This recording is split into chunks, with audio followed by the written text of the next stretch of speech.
राजनांदगांव शहर के गौरवपति स्थित पंडित गोविंदराम निर्मलकर ऑडिटोरियम में आज संविधान निर्माता भारत रत्न डॉक्टर भीमराव अम्बेडकर जी की जयंती सम्मान समारोह का आयोजन किया गया। सम्मान सभा के आयोजन में शामिल हुए विधानसभा अध्यक्ष डॉक्टर रमन सिंह एवं मध्य प्रदेश सरकार के मंत्री कैलाश विजयवर्गीय शामिल हुए।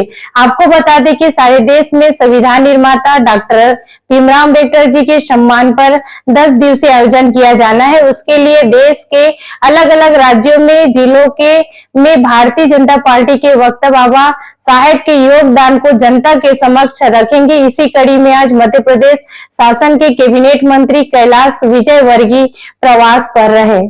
पंच तीर्थ जो बने ना, महू, नागपुर, इंग्लैंड, मुंबई और दिल्ली, वहां तक आवाज पहुंचना चाहिए। भारत रत्न बाबा साहब अम्बेडकर अमर रहे।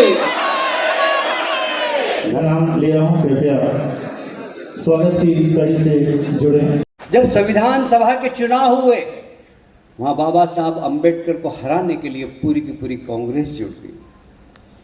मैं धन्यवाद देना चाहता हूं तत्कालीन संघ के अधिकारियों को, जिन्होंने पुणे से हिंदू महासभा के एक नेता का इस्तीफा कराया और संविधान सभा के अंदर डॉक्टर अम्बेडकर साहब को नॉमिनेट किया।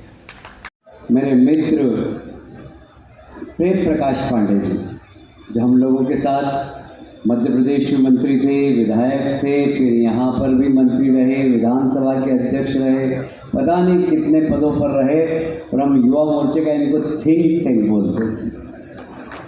ये युवा मोर्चे के थिंक टैंक थे। जरा तालियां बजा के प्रेम प्रकाश जी का भी स्वागत करें। आज हम डिटेल रूप से, व्यापक रूप से जिनके पास अनुभव है और जो उस मिट्टी के है से बने हैं, इंदौर, मऊ और मध्य प्रदेश को सौभाग्य आता है कि जहाँ बाबा साहब अम्बेडकर जी ने जन्म लिया था, उस धरती से यदि कोई आए हैं उनका हम स्वागत करते हैं। और अम्बेडकर जी के बारे में बहुत सारी बातें आपने सुनी।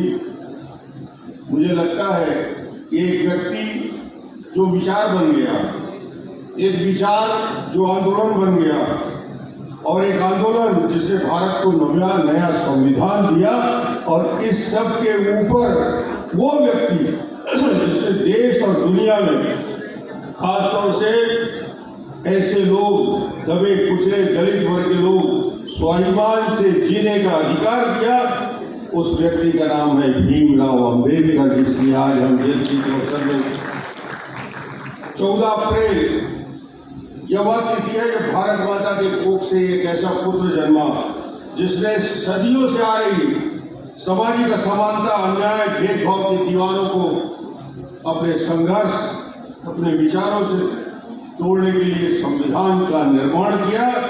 पार्टी ने सारे देश में बाबा साहब अम्बेडकर सम्मान 10 दिवसीय आयोजन किया है, और उसमें देश के सभी जिलों में वक्ताओं को भेजकर हमारे कार्यकर्ता और जितने भी समाज के वर्ग में जागरूकता हो, बाबा साहब अम्बेडकर को लोग अच्छे से पहचाने, ये बहुत ज़रूरी है। क्योंकि आज़ादी के बाद कुछ इस प्रकार की राजनीति चली कि एक परिवार के लोगों को तो बहुत ज़्यादा जनता के बीच में ग्लोरियंस करने की कोशिश की, पर ऐसे बहुत सारे लोग थे जो उनसे भी अच्छे थे। उन्हें आज़ादी के बाद उतना अच्छा उनके चरित्र के बारे में, उनके व्यक्तित्व के बारे में, उनके कृतित्व के बारे में जनता को बताया नहीं गया। हमारी जवाबदारी है कि ऐसे महान लोग जिन्होंने सामाजिक मूल्यों के साथ साथ सामाजिक परिवर्तन करने का वो किया। बाबा साहब अम्बेडकर पहले व्यक्ति थे जिन्होंने 3 विषयों में पीएचडी की, और इकोनॉमिक्स के तो पहले पीएचडी थे,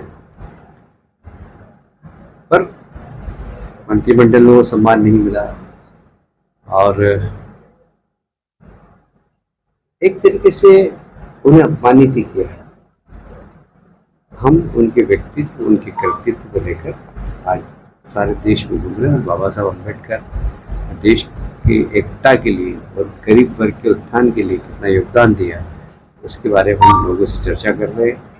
बड़ी चर्चा भी कर रहे हैं, छोटी गोष्ठी भी कर रहे हैं, मोहल्ला मीटिंग भी कर रहे हैं, जिससे बाबा साहब को हम के प्रति हम अपनी कृतज्ञता व्यक्त कर सकें। मंत्री जी, ऐसे समय में भाजपा का जो एक कार्यक्रम है, बाबा साहब के कृतित्व के ऊपर जो कार्यक्रम है, प्रासंगिक है, तब न्यायपालिका, कार्यपालिका, इसके जो कार्य क्षेत्र के विषय में चर्चाएं चल रही है। एक अलग चर्चा डेमोक्रेसी है हमारे देश के अंदर, चर्चा हमेशा चलते रहना चाहिए। अच्छी चर्चा हो चाहे बुरी चर्चा हो, जब उसका समापन होता है तो कुछ निकलता है। देखिए, ये मंथन है, और मंथन में जब भी आप अच्छा मंथन होगा, अच्छा घी निकलेगा। और मैं समझता हूँ कि यदि कहीं पर कुछ गलती हो रही है और किसी व्यक्ति ने उठाई, हो सकता है उचित मंच नहीं, हो सकता है मर्यादा पार कर दी हो, और यदि उसकी सही बात हो तो उसको स्वीकार भी करना चाहिए। अगर गलत बात हो उसको समझाना भी चाहिए। ये तो डेमोक्रेसी की खूबसूरती है।